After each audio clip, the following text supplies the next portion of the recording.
The warning. Have I been warned? I just finished reacting to the first view of the warning that I ever saw. The video, I just wanted to show you guys, in one day, I've had 8,000 views. You guys are fans, and I can see why. Some people on my channel who've been watching my Beatles reactions or my Grateful Dead reactions or whatever, they have been telling me, you must do the warning, do the warning. I was like, okay, okay, whatever. And I, had a big queue of things to do. I am shocked. Like I'm almost half reacting to your comments because if I just get rid of the filter here, look at all these. These are just going to endlessly scroll. They're actually loading because there's so many comments. So the main things that you guys answered for me is that one, I used a phone recording because I wasn't sure about the copyright block. Because let me tell you, the most frustrating thing as a creator is spending an hour making a video, 2 hours editing it, then uploading it, and then YouTube says, "Sorry, you can't publish this," and I either have to like change the speed or block out the screen or do all these crazy things.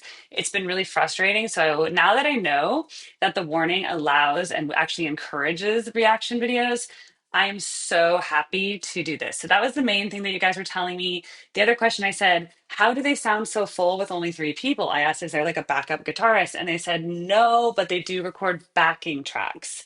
So they prepare backing tracks that then they play to. And I'm like, oh, that's pretty cool. And honestly, like, what's the difference between like if an EDM DJ, they actually like record everything in advance. I think it's really impressive already how big their sound is. The other question I said was, what genre of rock is this? Like, is this metal? Is this alt rock? It was like it's kind of everything. And then you guys said, this isn't a genre. The genre is the warning or something. Like that's basically what everybody said. But yeah, I mean, you guys are very loyal and they just seem like great girls who started really young. They're super talented, but you guys all said, hey, you were reacting to a phone video and the audio wasn't good, and so you need to fix that. And so that's what I'm doing for this video. Everyone's recommended this Ciudad de Mexico video from Pepsi Center. And so let me just tell you a little about me. I'm not necessarily like other reactors. First of all, my background is in classical singing. I'm a trained opera singer, a musical theater singer. I have been teaching voice and piano for over 15 years. So I'm not like a random Gen Z or something who's never heard music before. So I'm very literate in music, actually. Like music's a big part of my life. In fact, right now I'm traveling to Chicago. As I'm filming this video, I'm in a hotel and I'm going to a Fish concert tonight. I'm actually going to go to 5 concerts in 6 days. So I'm on tour with the band, basically. I have my sparkling water and my plan is to sometimes I type instead of like talking over it.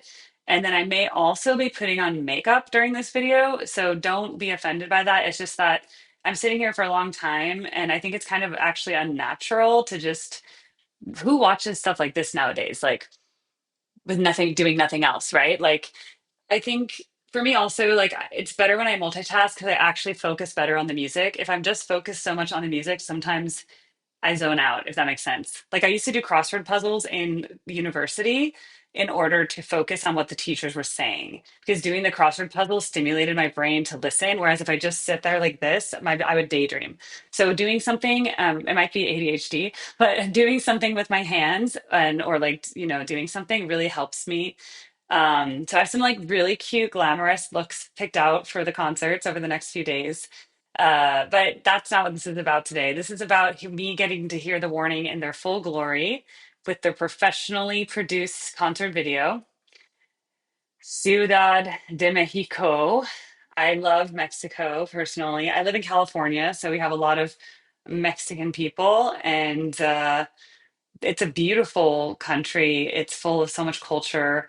And it's so cool that this band isn't American because, in America, we get very like centered on ourselves. And I think it's cool that they're from Mexico. I think it's really cool that they're all women. As someone said, they're not a girl group. They're just an awesome group that happens to be all girls. And I'm like, fair. I like that. But as I said in my last video, at the end of the day, why they are so compelling to watch is that they just look like sisters having fun together. And that's what we all want to see. We just want to see musicians who enjoy what they're doing. You don't want to watch the person who's like uncomfortable. And that's what I deal with as a voice teacher all the time. I'm like telling people, you look seriously uncomfortable. Like your audience is going to feel so uncomfortable while you sing. Like you need to be showing ease. You can't show the strain when you're singing. You can't be like, tensing up when you sing, or the audience is like, ugh, it just makes people associate bad things. So I know there was like specific songs that someone told me to listen to on this set. Um, Pepsi. See, look, I can actually search this. CDMX Pepsi. See, everyone wants me to just react to CDMX Pepsi Center. CDMX. Okay, CDMX Pepsi. I got a lot of subscribers from this. Okay. So anyway, I love music. I love seeing girls, thriving. I love the fact that they're a family business.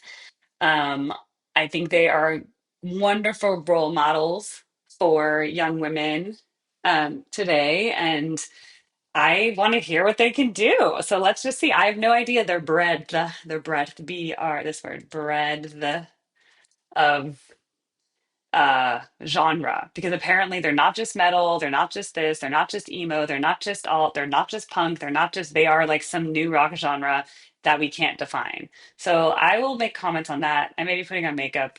Just bear with me. The main thing is sometimes I get really okay. Disciple, choke. Whoa, this is a huge concert. Definitely, we're not going to get through the whole thing. We're just going to see how long it takes me to get my makeup and to type comments. Okay, because I do have to get somewhere. I have to leave in about an hour and a half. So here we go.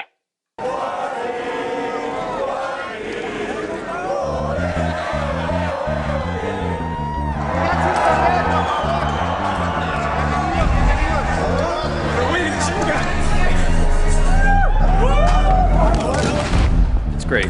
Seeing this thing just go up and come to life is just a dream come true. ¡Ay, que los amamos! Y que estamos muy emocionadas del show. No habíamos visto la magnitud del lugar, del venue. ¿Qué tal se siente estar parado ahí? I don't think I can even run from here to there without having a heart attack. Está insane. Ya llegaron al recinto. ¿Listos para Pepsi? Sí sales, sí sales. Es nuestro show más importante personal, headliner, en la historia de nuestras carreras. Vienen más, pero hoy va a ser el más importante. Oh my God, that's so good. And you know why? Okay, one, the chord progression itself, like the song is so interesting. It has so many elements. To have that, like a nice just melody in the singing that's separate from like the na na na na na na na na na na na na na. And then there's that whole like there's a part that's not even in the key, like it actually kind of goes to an interesting, it's not just like a typical um it's not a typical it's not a typical chord progression. So let me just look at this. The warning disciple chord progression. Okay. Um okay, so here we have a riff. Okay, D minor. Again, I usually have my piano with me so I can like play these out. But yeah, that's the O part. I'm waiting. Okay. Yeah, there's definitely something here that was. Oh, this part. See, the A half step down to G sharp minor, the G, the F sharp minor. That's the part I really liked. Um, they're just so like on it. They're so on it. Like she's singing with good technique too. Big mouth. That's good. That's really good singing. The fact that the drummer can sing lead vocal while she's drumming, I was like, what? That's why I was like, this is insane. They're like maybe some of the most talented people I've ever seen. Like honestly, like obviously like there's prodigies and this and that, whatever. Or maybe it's just because they're girls and they're young and you just because you obviously see a lot of guys who are really good at things. I read something that like bell curve wise, um, women are more average at things. Men are like, for example, even just in looks, women are better looking than men overall. But then men will be like average and then really good at certain things. Like you could be like the best guitarist, the best cook, the best this. So like when you have those special skills to be like really exceptional in something, so I don't know. I also think men have a bigger motivation to be really good at guitar. Let's say, okay, when you're a guy, if you make a lot of money, you get more access to women and resources and whatever. And I think if you're really good at music, that's one of those ways you can get that. Or girls also like musicians, right? So I think there's a big motivation for men to get really good at guitar. And I think there's also like, I'm really into like neurodiversity and autism and stuff like that. And I do think a lot of people who are really good at one thing sometimes have autism. Like they're just really focused in one area. So some of like the best guitarists I think of in the world, like these male guitarists, I'm like, okay, are they just autistic and they like were obsessed with guitar? Okay. So I just think it's a little more rare to see such young women at such a high level of performance. And look, I went to music conservatory, okay? I'm not saying this in like a sexist way. I'm just saying that I've lived, I'm almost 40 years old. I've lived over many times. I've seen things throughout my whole life. And I just haven't seen a situation where there's three sisters who are all really that talented and can sing and can play instruments and put on a show like that and do it so well. So again, I don't know their whole origin story. I'm reading some of your comments that like, oh, they've been doing this since they were 9. So everyone's gotten to see them come up since they were babies. And it's been like this really nice thing. And they're so experienced and their family's helping them. And that's why they're able to do it. But even so, that takes a tremendous amount of dedication, focus, work. You have to be willing to put in all the time because obviously it's super finessed. Like this is like like so well. Okay, so yes, there's backing tracks. I could hear some backup vocals in the track. I could hear now that I know about it. I was like, oh yeah, that's the backing track. But the fact that it was so well coordinated, so well sung, and not to mention this is just a good chord progression. Like even though I don't have my piano on me, I can just tell you, like if this song is in D minor, then the chord progression is going like one, minor one, major six, minor one, major six, major seven. No, no, no, no. I'm all confused right now. D, E, F, G, A, B. I'm very visual. Oh, five. Okay. So that makes no sense. Minor one, major six, minor one, major six, five chord takes you back to one, back to six. Okay, that's very normal. Then we add in the F major here. F is in the key of D minor because D minor and F are relative keys. They both have one B flat. So that's just doing a one, a three, a six, a major four, which is not expected because you would expect a minor. You'd expect a minor four because the B flat is there. If you guys are like, what is she talking about? Don't worry about it. You can skip this part. So that is more interesting. Whenever chord progressions veer off of the normal, let me write with my little thingy here. So the typical chord progression is like one, and then a four, and then a five, and a one. And then you'll often hear in pop music one, four, maybe like six, five. Like you'll just basically like hear versions of like 1 6 4 5, 1 4 6 5, 1 4 5 6. Like that is a very common chord progression. Like Taylor Swift songs are like basically that same chord progression. So for them to not use that and to use interesting things and have multiple sections, I was already interested in it just as someone who knows music and loves music. I was like, this isn't just some like rock band, like bullshitting around. Like this is like the real deal. So anyway, so yeah, that is what I think about Disciple. Kill the system, kill the man, strip the power from their hands. And this is like hard rock type lyrics. I just think of like Rage Against the Machine or like, this whole idea, strip the power, the eyes will bleed at the screen, you shall remain inside your head ignorant. This chord progression is interesting. Kill the system, kill the man. The sun is your enemy today. Have you heard the news that the world isn't ending? It's starting again. To all the non-believers, they keep on pretending. Again, just the words are crazy. Like it's insane. Like this is like a very strong message. This is not just some like, I met a boy, I loved him, and then he left me. Now I'm sad. Like this is like rise up kind of stuff. Again, I just think of Rage Against the Machine because that's very my generation, like killing in the name of, damn it, killing in the name of. So that's just what I think of. So they're excellent. They're superb. this is going to be a really big rabbit hole for me. And when I get home to my piano and I can actually like analyze these more in depth, I'm very auditory, so I really have to like play things out. I could pull up a software, but I'm also like multitasking right now.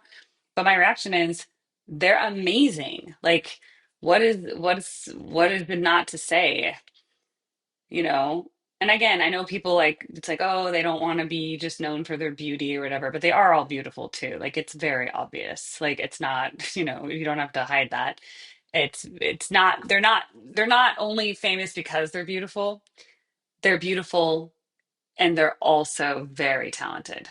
So they're like, again, the triple threat. In Broadway, if you can sing, dance, and act, you're considered the triple threat. These girls, they're like quintuple threat because like they can play, they have stage presence, they can sing. And it's not only about being able to individually perform, it's about being able to perform in an ensemble.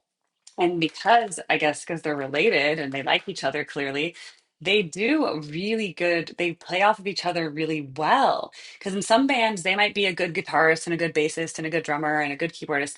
But if they don't actually like communicate well and feel each other's groove, then the ensemble isn't good. So they also have that. They also have the ensemble that they're extremely put together as a group, very cohesive. um, their singing voice so powerful. It matches the message of the song. They're communicating with the audience. They're on fire. Like the lights are good, the whole production value. There's really nothing wrong with this band. Like I can't really come up with anything bad to say. And I'm critical. Like they are so good. Like I think it's good that we have that. I mean, like I don't think it's not that I want to be critical. I just think it's honest. I think sometimes reactors are too like, oh, I wasn't thinking I was gonna like it, and then I liked it. Like I'll if I don't like something, I'll be like, I don't like it.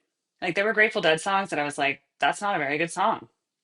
I'm sorry, it's not. It's a good jam vehicle, but the chord progression is boring and repetitive, just like Taylor Swift Blank Space. Nice to meet you where you've been. I could show you. And they'll be like, you compared the Grateful Dead to Taylor Swift. No, I'd say that's one song out of like 500 that are good and one that I'm like, that's mediocre. This song is a very good song. Just structurally, melodically, the fact that they have the oh, na, na, na, na, na, na, na, na, oh, it's in a minor key. It's interesting. And then it has that the chromatic drop. It has like a very emotional effect on people. So yes, this is today's video of Erica reacts to Disciple from Ciudad de Mexico, Pepsi Center. Okay. And yeah, so that's me. What else do you want to know about me? I live in California. I teach, like I said, I teach voice lessons, piano lessons. If you want to learn how to sing better, you can contact me on my link tree. That's actually my main job. I don't just react to videos and travel around the country to concerts. I actually am a very successful teacher. My students get into university for singing. They sing in competitions. They get into musical theater. They do auditions and I help them with their audition coaching. So I help adults. I work with like corporate people who just want to sing outside of their work job. That's like one of the main, that's some of my clientele. I work with little kids, teaching them basic piano. I teach music theory. So this is kind of who I am. A lot of people just I don't talk about it a lot because they're just like, who's this random Erica girl? But there's a whole backstory to me.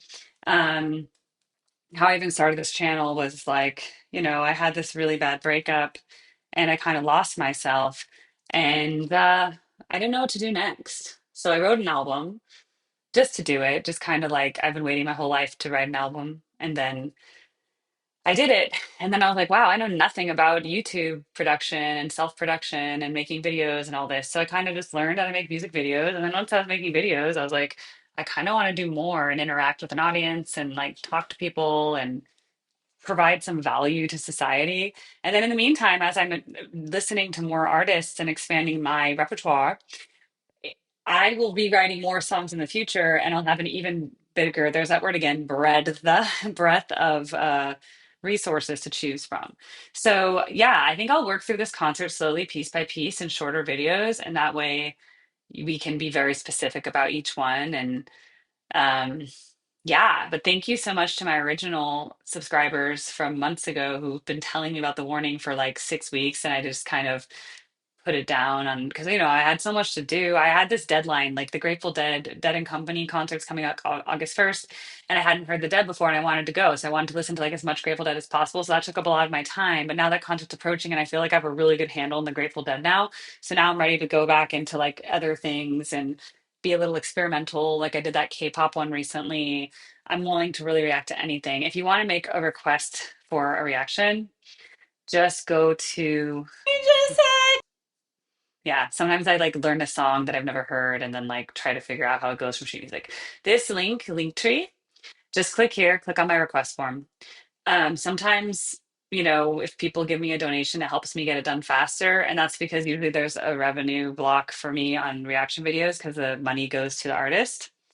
Um, so yeah, if you can donate, great. If you can't, don't worry about it. Just send it in there and it goes into this big queue and then that way it's all organized and I can like get to things as they come. I have other social media, everything's on here, like my social media, Instagram, Facebook, Snapchat, TikTok. I'm on everything. So, but my YouTube's mainly my reaction, and my other social media is more like me just going around the world, like going to concerts, talking about concerts, kind of my like updates. I kind of like say how I'm feeling in the moment. Like if I'm nervous, I talk about it and just very open. I'm just like someone who cries a lot. If you ever saw my Beatles reactions, I cried like all the places have their moments in my life. I started crying. Though I know I'll never lose affection. Also, a very good song. John Lennon and Paul McCartney. Amazing.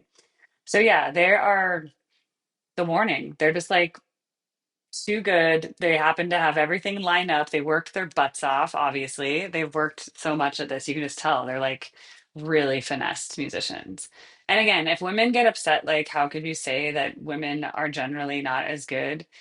It's just my experience, what I've seen. If you look at all of the professional guitarists in the world and you say, how many of them are women versus how many of them are men? And they might say, oh, well, that's the patriarchy, or that's because women have babies, or that's whatever. I just think that, like, I personally, I'm good at a lot of things to a pretty high level. And then there's some things I'm really good at. Like, I'm really good at singing. I'm moderately good at piano. I'm not that good at piano. I'm okay. I can, like, do stuff. But I'm not, like, the best at sports. I'm not the best at, I could go on and on about things that I'm not the best at, but I'm pretty good at like general things like math, spreadsheets. Am I an expert in any of those things? No, but I can do them all. I'm pretty competent in everything. But I think a lot of like men or people and then separately, some people on the autism spectrum will be really bad at everything and really good at that one thing. So I don't know. And then some men, maybe they're really good at everything. They can cook and they can play guitar. I don't know. And women can do that too. And there's obviously exceptions to the rule. And I've seen professional female guitarists in bands, obviously. I've seen touring musicians who are women for sure. I'm not saying they don't exist. I'm just saying as a percentage. Is that the patriarchy or is it like nature? I don't know. I really don't know, but it is very great. And I think it's an amazing role model for young women to see these three sisters doing what they're doing. I think it's a good thing to strive for. I think it's great. So I'm very supportive of it. I just think it's partially why we're so like shot why the warning is so it's just that extra bit. If they were boys, we'd also be like, oh my God, this band's crazy. They're so good. They're so whatever. There's just something about them being these sweet sisters that just makes it that much better. I think so because I notice all the fans are like men generally. So I don't know if it's something about the innocence of them that's like very compelling, the fact that they're family, like family values, that they're traditional. I'm not sure exactly why, but it seems like the combination of their talent and also their story seems to be part of the compelling thing. I think you guys can tell me why. I would love to know why you guys think. Is it just because they're talented, or is it also like the whole story and their whole vibe, like their whole values, like what they're bringing? Their ability to do all types of different rock apparently. I'm gonna have to hear all their styles to make a final decision on that, but right now that was like a pretty kill it in the name of Dennett Rage Against the Machine in my opinion, but I might be wrong. I'm not very good at like all the sub genres of like rock, but I'm impressed, very impressed. So thank you for introducing me, and I think this is going to be a very very long warning rabbit hole, so please subscribe because this is just the beginning. I'm only scratched the tip of the iceberg. All right, I'll see you guys next time on Erica Reacts. through the warning.